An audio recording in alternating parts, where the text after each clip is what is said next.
My name is Judy. I am 57 years old, and I never imagined I would be uninvited to my own daughter's wedding.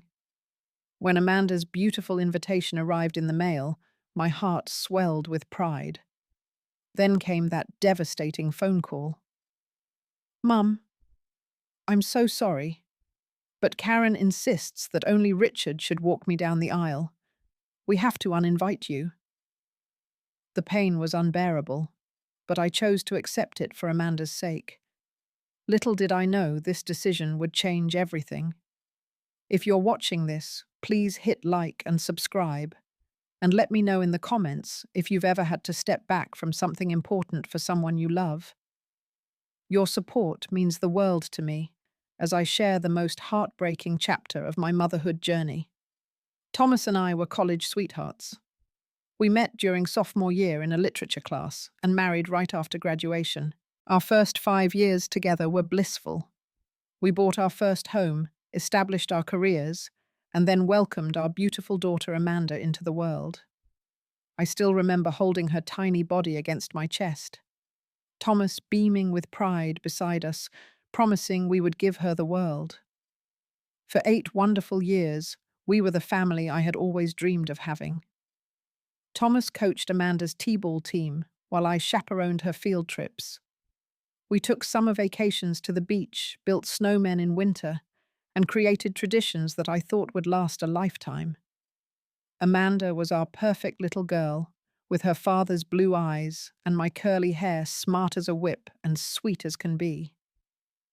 The first signs of trouble appeared subtly. Thomas started working later, missing Amanda's school performances and family dinners. At first I made excuses for him. He was building his career, providing for us. But the emotional distance grew alongside the physical absence. When Amanda turned 8, Thomas barely acknowledged her birthday, arriving late to her party with a hastily wrapped gift. I tried talking to him about it, but he dismissed my concerns as nagging.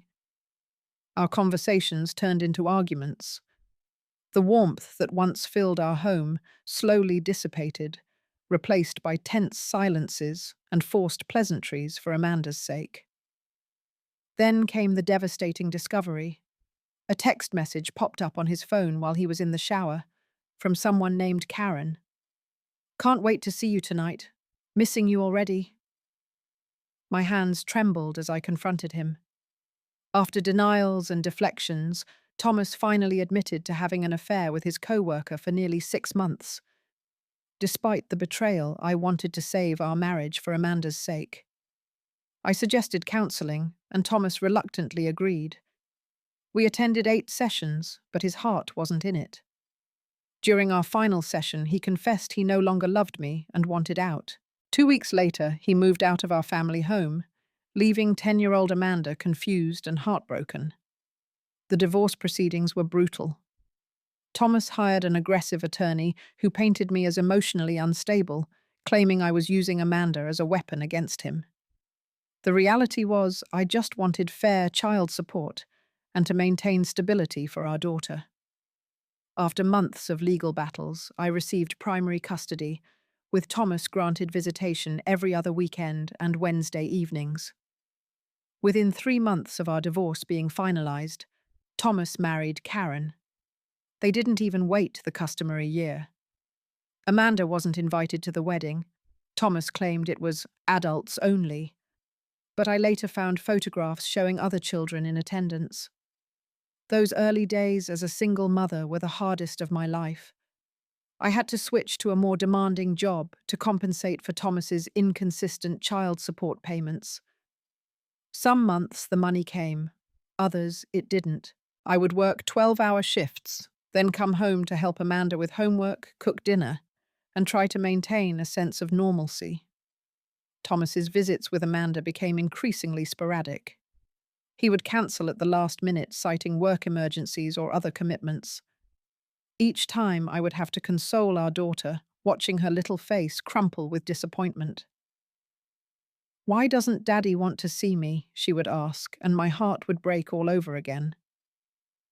When Amanda turned 12, Thomas and Karen had their first child together, a boy they named Matthew. 6 months later, Karen gave birth to their second son, Michael. With his new family, Thomas seemed to have even less time for Amanda. His visits reduced from every other weekend to once a month, then to major holidays only. Through it all, Amanda and I grew closer.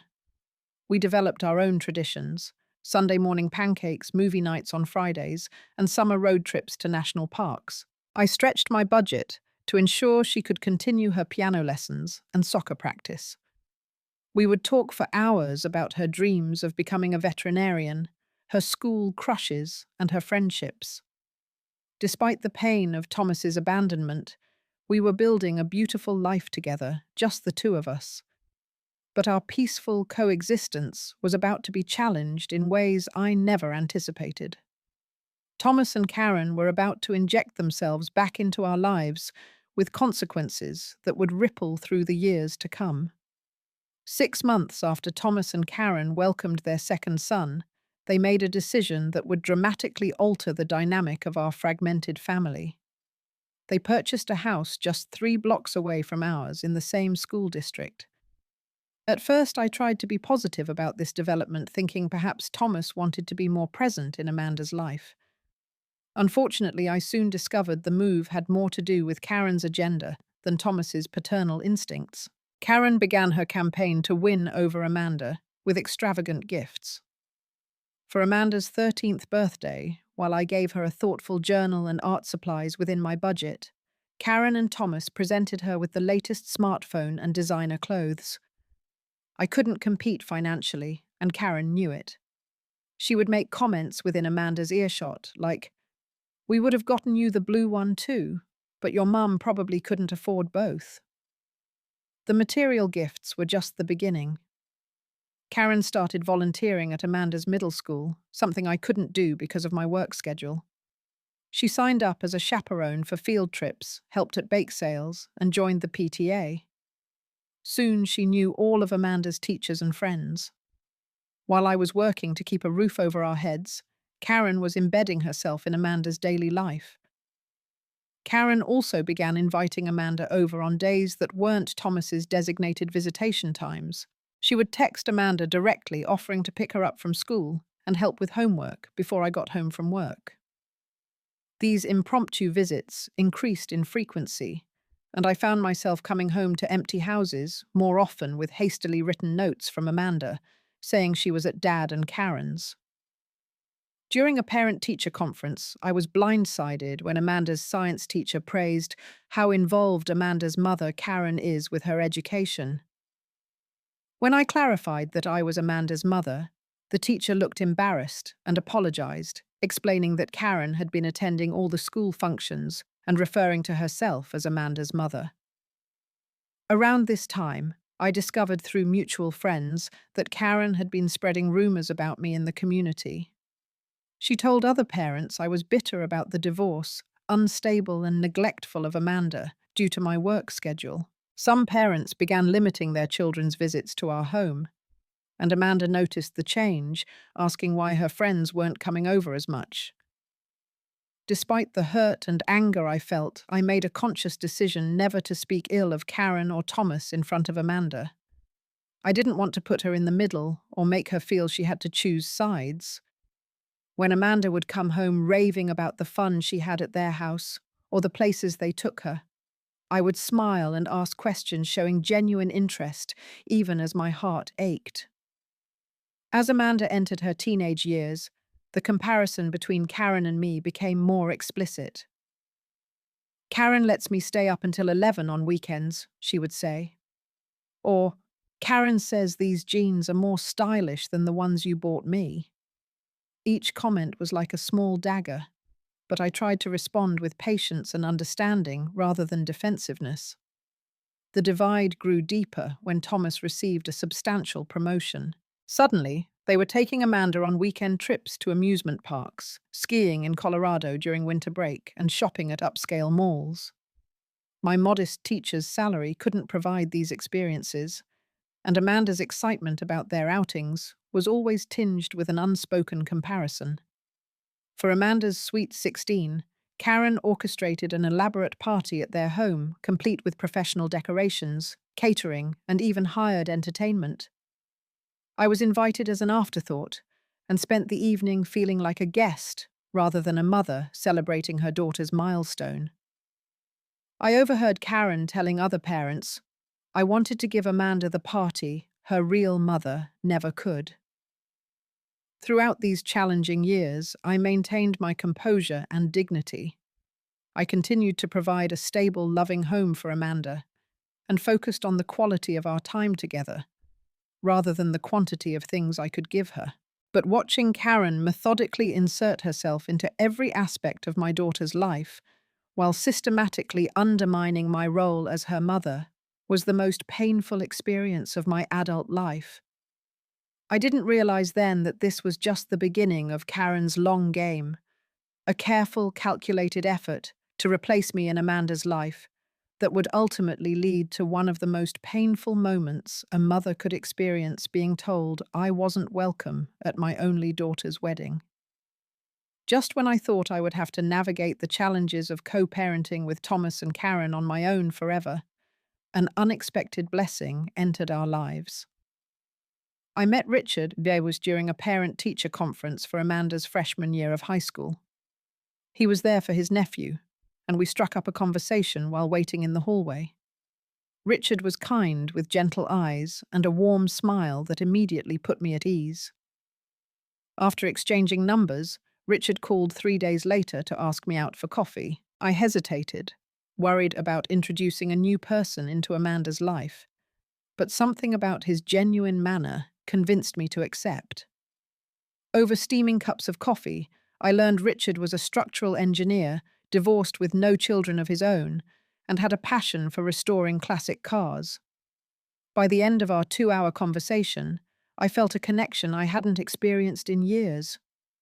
For our first several dates, I arranged to see Richard when Amanda was visiting Thomas and Karen. I wanted to be sure about him before introducing him into our lives. After 2 months of dating, I finally told Amanda about him. Her initial reaction was lukewarm at best.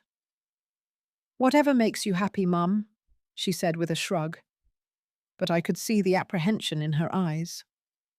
When Richard came to dinner at our home for the first time, Amanda was polite but distant. She answered his questions with one-word responses and excused herself early to do homework. After she left, Richard looked at me with understanding. "It's going to take time," he said, "and that's okay. She's protective of you as she should be." Richard's patience with Amanda was unwavering. He never pushed for her acceptance, but continued to show up consistently. When Amanda mentioned struggling with her advanced math class, Richard, who had an engineering background, offered to help. Initially, she refused, but after failing a quiz, she reluctantly accepted. I watched from the doorway as they sat at the kitchen table, Richard explaining concepts clearly without being condescending, genuinely pleased when Amanda grasped difficult problems. Over the next few months, small breakthroughs occurred. Amanda asked Richard about his work, showed him her science project, and even laughed at his admittedly terrible dad jokes. The real turning point came when Amanda's bicycle chain broke 3 miles from home. I was stuck in a meeting, but Richard left work immediately to rescue her. When I arrived home, I found them in the garage, Richard teaching Amanda how to fix the chain herself, rather than simply doing it for her. As Amanda's 16th birthday approached, Richard asked what she wanted most. "To learn to drive," she said, eyeing him cautiously. Thomas had promised to teach her, but had cancelled their planned lessons 3 times already.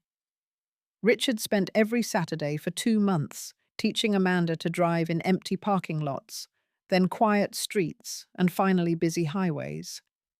His patience never wavered, even when she accidentally scraped the paint on his beloved truck. After nearly 2 years of dating, Richard proposed during a weekend trip to the mountains. When I accepted, Amanda was the first person I wanted to tell. To my surprise, she squealed with excitement when she saw the ring. "Does this mean Richard will officially be my stepdad now?" she asked.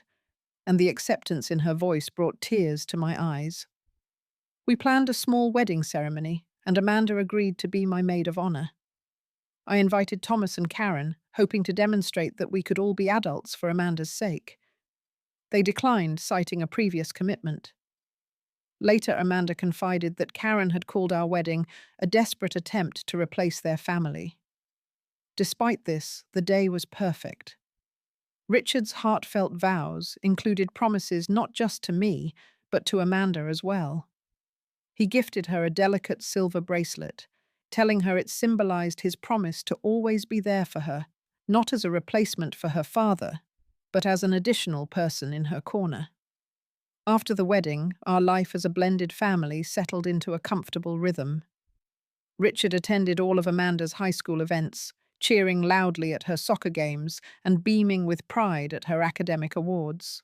He taught her how to change the oil in her car, build shelves for her room, and negotiate her first phone contract. When college application season arrived, Richard stayed up late, helping her edit essays and created spreadsheets to compare financial aid packages. Throughout these years, Richard never spoke ill of Thomas or tried to take his place. When Amanda would come home upset after another cancelled visit with her father, Richard would gently suggest that perhaps Thomas had a good reason encouraging her to give him the benefit of the doubt. "Your relationship with your dad is important," he would tell her, "and it's separate from your relationship with me." What struck me most about Richard was how he loved Amanda, without expecting anything in return.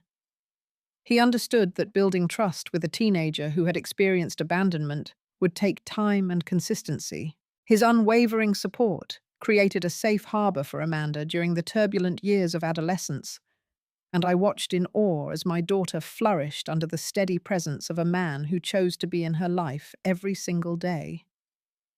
Little did I know how significant Richard's role in our family would become, or how it would eventually trigger one of the most painful episodes of my life as a mother. When Amanda received her acceptance letter to Stanford University, our entire household erupted in celebration. Richard popped open a bottle of sparkling cider, and we toasted to her bright future. Thomas and Karen called to congratulate her as well, with Thomas proudly announcing he would cover half of her tuition as promised years ago. I was relieved as Richard and I had been saving diligently, but weren't sure we could manage the full cost of such a prestigious university. The summer before college was bittersweet. I treasured every moment with Amanda, knowing our daily life together was coming to an end. Richard took time off work to help us shop for dorm essentials and planned a special road trip along the Pacific Coast Highway as a graduation gift for Amanda. During those 2 weeks on the road, I witnessed a genuine bond between them that warmed my heart. Move-in day arrived too quickly. We drove Amanda to campus with our SUV packed to the brim. Thomas and Karen were supposed to meet us there to help, but they texted last minute saying they couldn't make it because Michael had a football game. The disappointment on Amanda's face was evident, but Richard stepped up as always, carrying heavy boxes up 3 flights of stairs without complaint and helping arrange her dorm room exactly as she wanted. As we prepared to leave, Amanda hugged Richard first, whispering something in his ear that made him smile. Then she turned to me and we held each other tightly. "I'll miss you every day, Mum," she said. And I fought back tears as we drove away, her dorm building growing smaller in the rearview mirror. The first few weeks, Amanda called regularly, sharing stories about her class's roommate and the adjustment to college life. Then the calls became less frequent texts, shorter. I tried not to take it personally, understanding this was a normal part of her growing independence. But during Thanksgiving break, I noticed a subtle shift in our dynamic. Amanda spent only 2 days with us before announcing she was going to spend the rest of her break at Thomas and Karen's house. "They invited some of my new friends from school," she explained. "Karen's brother works at Google and might be able to help Jasmine with an internship." I smiled and told her to have fun, but after she left, I broke down in Richard's arms. When Christmas arrived, Amanda split her time more equally. but I couldn't help noticing how she referenced Karen repeatedly in conversation. Karen showed me how to make Grandma's special cookies, or Karen helped me pick out this outfit. Once she slipped and called Karen Mum, before quickly correcting herself and looking at me apologetically. I pretended not to notice, but the slip felt like ice water in my veins. By sophomore year, the pattern was firmly established. Amanda would come home for brief visits, but spend the majority of her breaks with Thomas and Karen. She began bringing laundry to their house instead of ours, explaining that Karen doesn't mind doing it. When I offered, Amanda would say, "It's okay, Mum, I know you're busy with work." For Amanda's 21st birthday, I planned a special dinner at her favorite restaurant. 2 days before she called to say Karen had already organized a huge surprise party with all her college friends invited. "You and Richard can come too," she added, almost as an afterthought. The party was lavish, held at an upscale venue with a professional photographer. Karen made a speech about how proud she was of her daughter, while I stood in the corner, feeling like an outsider at my own child's celebration. After the party, Richard found me sitting alone on a bench outside. "She didn't even open our gift," I said quietly.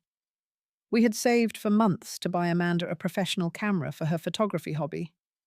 Richard took my hand and replied, "We'll give it to her tomorrow, just the three of us." His unwavering support was the only thing keeping me afloat during these painful times. It was at this party that Amanda first introduced us to Jack, a handsome young man with a confident smile. "We have history class together," she explained, though the way they looked at each other suggested much more. Later I learned that Jack was the son of Thomas's college roommate, and they had reconnected at family gatherings at Thomas and Karen's home. As Amanda's relationship with Jack blossomed, I saw her less and less. Most of their dates involved family dinners at Thomas and Karen's, weekend trips with them to their lake house, or events with Jack's family. When I invited them to dinner, Amanda would usually have an excuse ready. "We already promised Karen we'd try her new recipe tonight," or "Jack's parents are expecting us." By the time Amanda graduated, I felt like a spectator in my daughter's life rather than a participant. Richard and I attended her graduation ceremony, bursting with pride as she received her diploma. We had planned a small family celebration afterward, but Amanda only stayed for 30 minutes before leaving for the real party at Thomas and Karen's house. As she hugged me goodbye, I held on a little too long, trying to memorize the feeling of having my daughter in my arms.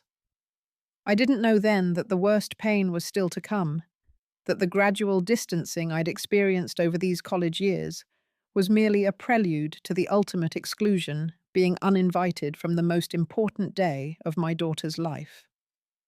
2 years after college graduation, Amanda called me on a Sunday afternoon, her voice bubbling with excitement. "Mom, I have huge news," she exclaimed. "Jack proposed last night."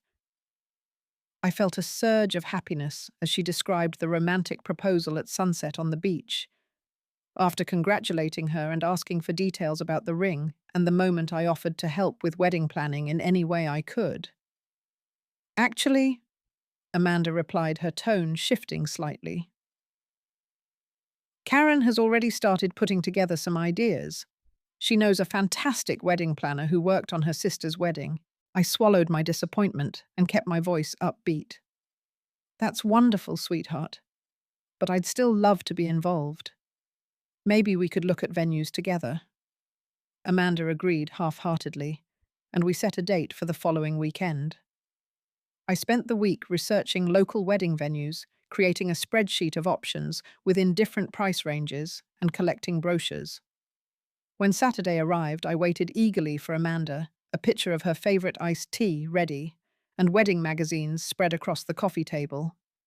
She arrived an hour late, apologizing and explaining that she and Karen had lost track of time while looking at wedding dresses. "We found the perfect one, Mum," she gushed, showing me pictures on her phone. Karen cried when she saw me in it.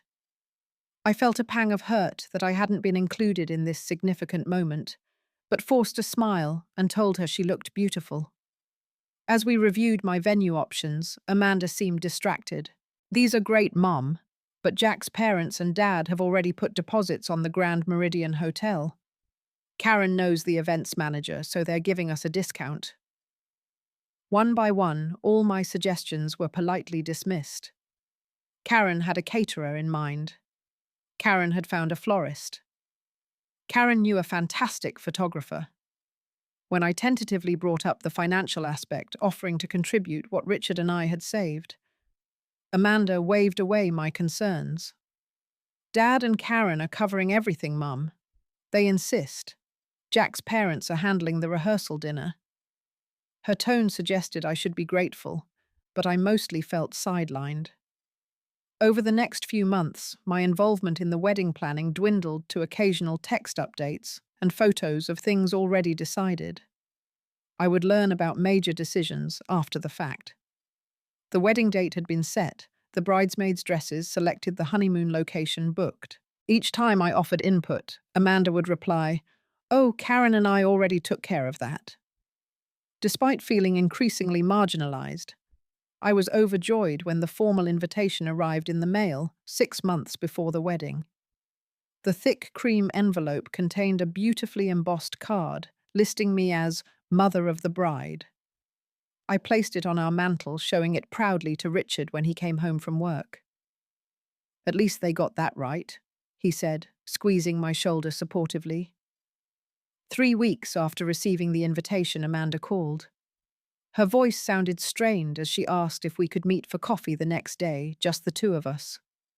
Concerned, I agreed immediately, wondering if she was having pre-wedding jitters or second thoughts about Jack. We met at a quiet cafe near my office.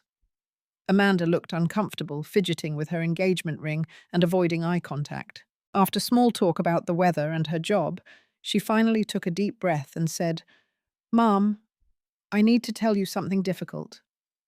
My heart raced as she continued. "There's been a change of plans with the wedding. Karen has been really upset lately." Amanda's voice trembled slightly.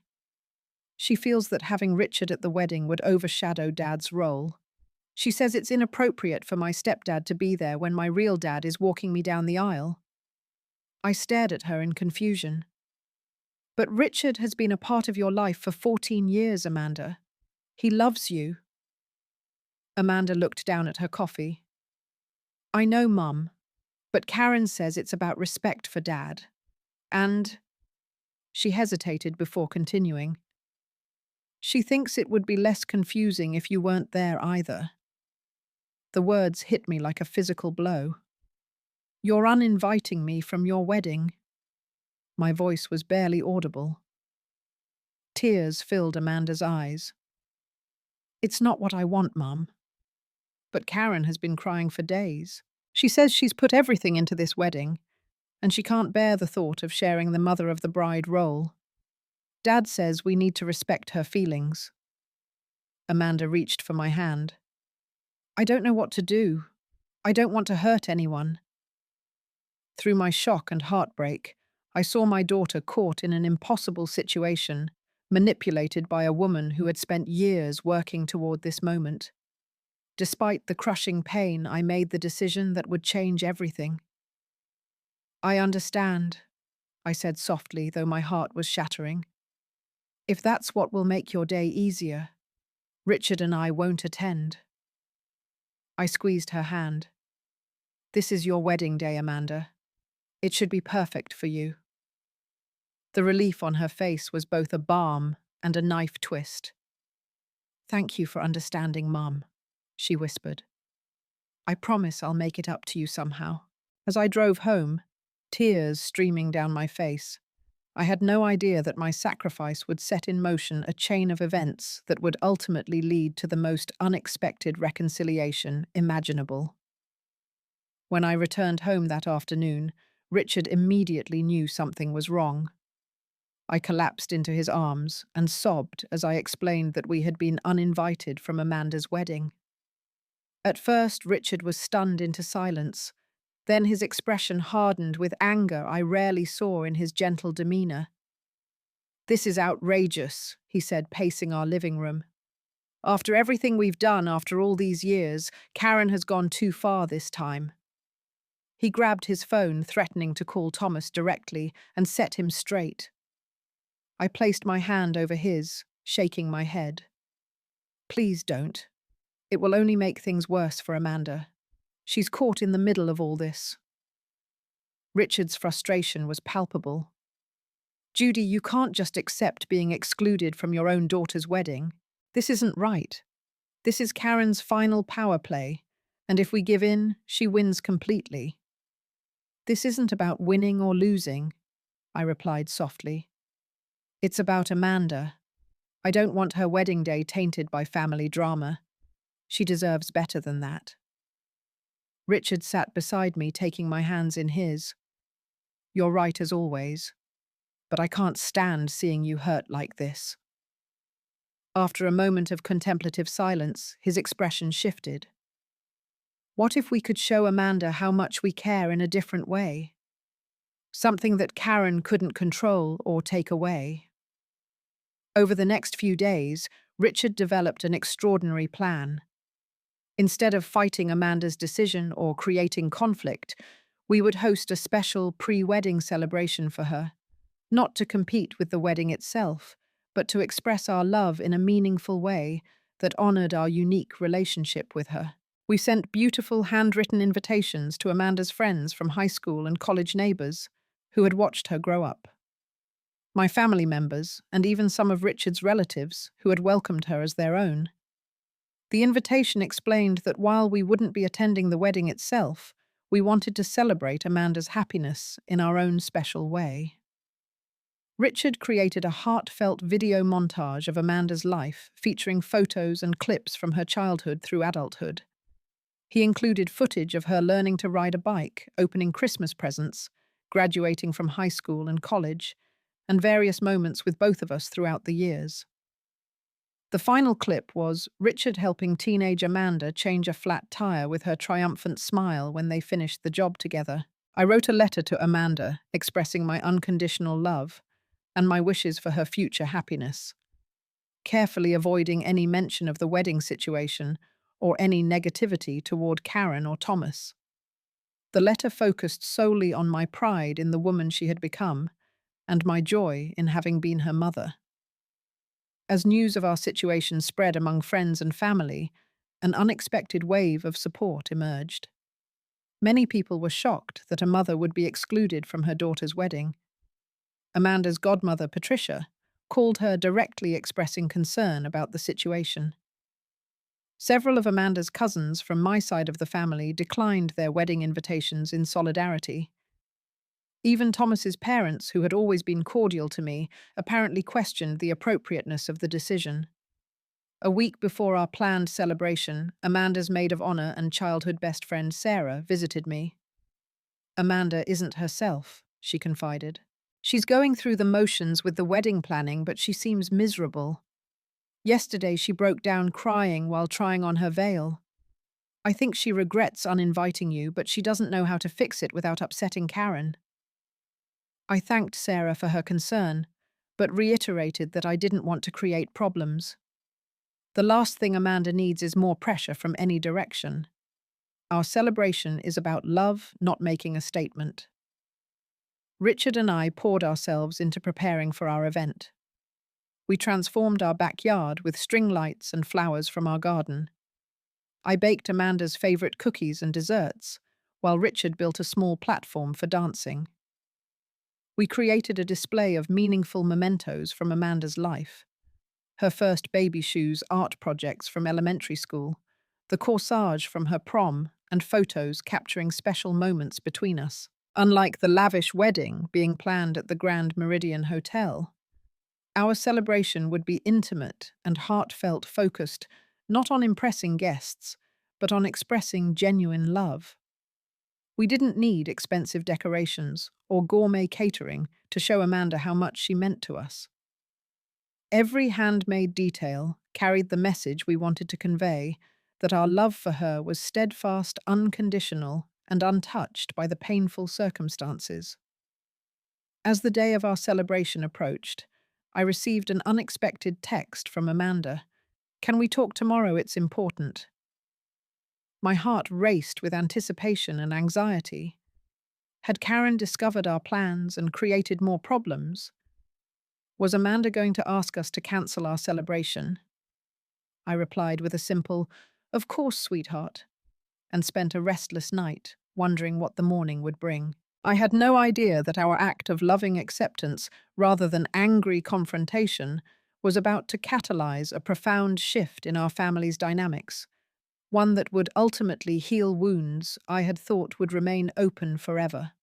The morning of our pre-wedding celebration arrived with perfect weather, sunshine streaming through scattered clouds and a gentle breeze, carrying the scent of blooming roses from our garden. Richard and I had been up since dawn, putting final touches on the decorations and preparing food for our guests. Despite the heartache of the past weeks, I felt a sense of peace, knowing we were choosing love over resentment. Around noon, just as Richard was setting up the sound system, a car pulled into our driveway. Through the kitchen window, I saw Amanda step out, followed by Jack. My heart skipped a beat. She wasn't supposed to know about our celebration. It was meant to be a surprise for the following weekend, with Sarah bringing her under the pretense of a casual lunch. I wiped my hands on a dishcloth and went to the front door, wondering why she had come and what she would think of our partially decorated backyard.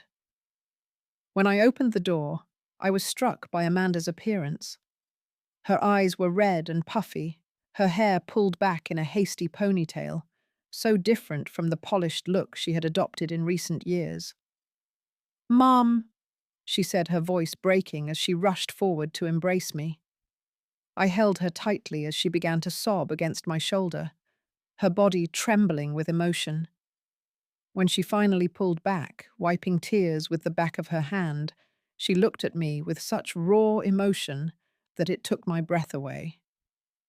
"I've been such a fool," she whispered. "Can you ever forgive me?"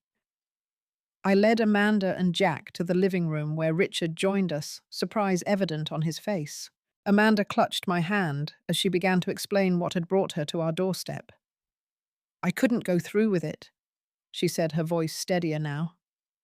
"After our coffee meeting, I kept thinking about everything you said, and everything you didn't say. You were willing to miss my wedding just to keep the peace. You put my feelings above your own, like you always have." Jack placed a supportive hand on Amanda's shoulder as she continued. "2 days ago, Karen crossed a line. She brought a woman to the final dress fitting, someone I'd never met, and introduced her as her cousin, Stephanie. She asked Stephanie to try on a mother-of-the-bride dress, saying they were about the same size, and she wanted to see how the color would look in photographs." Amanda shook her head, anger flashing in her eyes. "But I overheard them talking in the dressing room. Karen was telling Stephanie to stand next to me in family photos to create the perfect family image. She was literally trying to replace you with a stand-in who looked more like her idea of what my mother should be." Richard made a sound of disbelief while I sat in stunned silence. Amanda turned to Jack, who nodded encouragingly. "I confronted Karen right there in the boutique," Amanda continued. "For the first time, I saw through her manipulations clearly. All these years she's been working to erase you from my life, Mum. And I let her. I actually helped her." Fresh tears spilled down her cheeks. When I told Dad what happened, he defended Karen, saying she was just trying to make the day special. That's when Jack and I decided we needed to step back from this whole situation. Jack spoke up for the first time. "We went to my parents' house to think things through. They've always thought highly of you and Richard, and they were shocked when they heard you'd been uninvited. They helped Amanda see how toxic this situation had become." Amanda squeezed my hand. "Last night I called the wedding planner and postponed everything. I couldn't go through with a wedding that excluded my own mother, the person who has always been there for me, who sacrificed everything for me." I was overwhelmed with emotion. "Oh, sweetheart, I never wanted to come between you and your wedding day. That's why I stepped aside. I know, Mum. That's exactly the point. You were willing to give up one of the most important moments in my life just to spare me pain. Meanwhile, Karen was willing to cause me pain just to get what she wanted. Amanda looked around, noticing the decorations visible through the patio doors. What's going on here? Richard explained our planned celebration, showing her the invitations we'd sent and the video montage he'd created. Amanda listened with fresh tears in her eyes. When he finished, she turned to me with a look of wonder. Even after I hurt you so deeply, you were still thinking of ways to celebrate my happiness. She shook her head in disbelief. I don't deserve your love, Mum. I cupped her face in my hands the way I used to when she was small. There is nothing you could ever do that would make you undeserving of my love. Nothing. Amanda looked at the decorations again, then at Jack, who smiled and nodded. Would it be okay if we stayed for your celebration? Maybe we could turn it into an engagement party instead. And so our pre-wedding celebration became something even more meaningful, a reconciliation, a new beginning. Our guests arrived to find not just me and Richard hosting, but Amanda and Jack as well, greeting everyone with genuine smiles. The afternoon was filled with laughter music and heartfelt conversations. Many guests commented on the tangible love that filled our backyard, so much more authentic than any elaborate hotel ballroom could provide. As the sun began to set, casting a golden glow over our gathering, Amanda asked for everyone's attention. Standing beside Jack with Richard and me nearby, she made an announcement that brought tears to many eyes, including my own. Jack and I have made a decision, she said, her voice clear and confident. In 3 months, we'll be having a small, intimate wedding ceremony, and I'm honored to share that both my dad and my mum will be walking me down the aisle together. She turned to Richard with a warm smile. And of course, my incredible stepdad will have a special role too. Later that evening, after the guests had departed and we were cleaning up together, Amanda pulled me aside. Karen called 6 times today, she said. Dad, too. I finally answered and told them both that I needed space to rethink everything. Dad actually apologized, Mum. He said he's been letting Karen control too much for too many years. I was surprised but pleased to hear this. People can change, sweetheart, even after all this time. Amanda nodded thoughtfully. I told him if he wants to be part of my wedding, the real one we're planning now, he needs to respect my relationship with you and Richard. And Karen needs to understand that she can be an additional mother figure in my life, but never a replacement. 3 months later, Amanda's wedding took place in the garden of a small historic inn. True to her word, both Thomas and I walked her down the aisle, one on each side. Richard performed a reading during the ceremony, his voice strong and clear as he spoke about the enduring power of love. Karen sat in the front row, subdued but present, while Jack's parents beamed from the other side. The most surprising moment came during the reception when Thomas approached me as I stood alone watching Amanda dance with Jack. I owe you an apology, Judy, he said, looking genuinely remorseful. I've been a coward for years, letting Karen drive a wedge between Amanda and you because it was easier than standing up to her. I was wrong. I nodded, accepting his words. We all make mistakes, Thomas. What matters is that we're both here for Amanda now. Life isn't perfect, and family relationships are always complex. Karen and I will likely never be friends, but we've reached a civil understanding based on mutual respect for Amanda's feelings. Thomas has become more present in Amanda's life on his own terms, not just as an extension of Karen's will. And Richard continues to be the steady, loving presence that helped hold our family together through the darkest times. As for Amanda and me, our bond is stronger than ever, tempered by the fire we walked through together. She visits us regularly now, often bringing Jack, and our conversations have a depth and honesty that were missing before.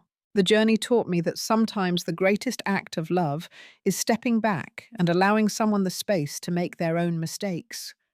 By accepting Amanda's decision to uninvite me from her wedding, however painful it was, I ultimately gave her the freedom to recognize the manipulation she'd been subject to and find her own way back to the truth. If you've ever faced the heartbreaking choice between fighting for your place or letting go with love, I hope my story gives you courage. Sometimes the path of quiet dignity and unconditional love creates the space for healing that confrontation never could. Have you ever had to step back from someone you love, trusting they would find their way back to you? Share your experiences in the comments below. And if this story touched your heart, please subscribe to my channel and share it with someone who might need to hear that love sometimes means letting go, even when it breaks your heart. Thank you for joining me on this journey. And remember that even in our darkest moments, love has the power to light the way forward.